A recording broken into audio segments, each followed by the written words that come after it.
We're learning more about what unfolded before and after a firefighter-paramedic was shot and critically wounded in East Dallas yesterday. We now know the shooter was the subject of an FBI investigation. The paramedic is a Dallas fire rescue veteran named William Ahn. He is married with a 3-year-old son. He and his wife are expecting another baby. And we begin tonight with Fox 4's Lori Brown, who takes us through the heroic rescue that likely, we're told, saved that firefighter's life. Lori.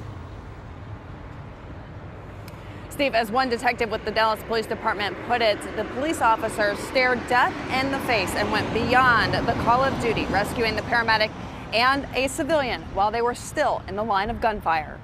The radio calls from first responders on Reynolds Avenue are chilling. We need police right now. They're shooting at the ambulance. One of our guys just hit the ground. We got shot fired. Male walking with the rifle. And everybody. Inside of our squad car. At 11:30 a.m. Monday, paramedics thought they were responding to a suicide. Turns out, police say Derek Lamont Brown had actually shot and killed Arthur Riggins. His family described him as Brown's godfather and spiritual advisor. A neighbor who heard the shots came outside, and police say Brown shot him too. That's who firefighter paramedics were treating when police say Brown opened fire again with a high-powered rifle. The critically wounded first responder, William Ahn, lay bleeding from a severe leg wound as Dallas police moved in.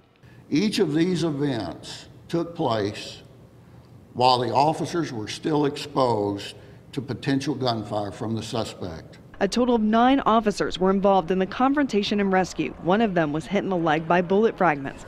Another officer then fired at Brown, wounding him before he retreated into his house. That's when 3 officers pulled firefighter Ahn into a patrol car and rushed him to Baylor, while other officers rescued the wounded civilian. All of these officers' actions are more than commendable. They should be considered heroic.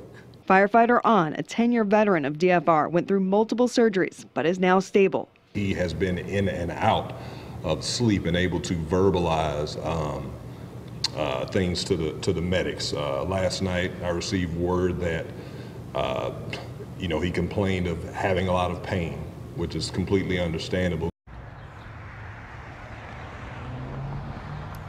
Even though he was wounded by police gunfire, police believe that Derek Lamont Brown died from a self-inflicted gunshot wound. His criminal history includes drugs, aggravated assault, and weapons violations. Steve. All right, Lori, you just listed what he was wanted sort of on local charges or what his history is, but he was on the FBI's radar. Do we know what the feds wanted to know about him or why?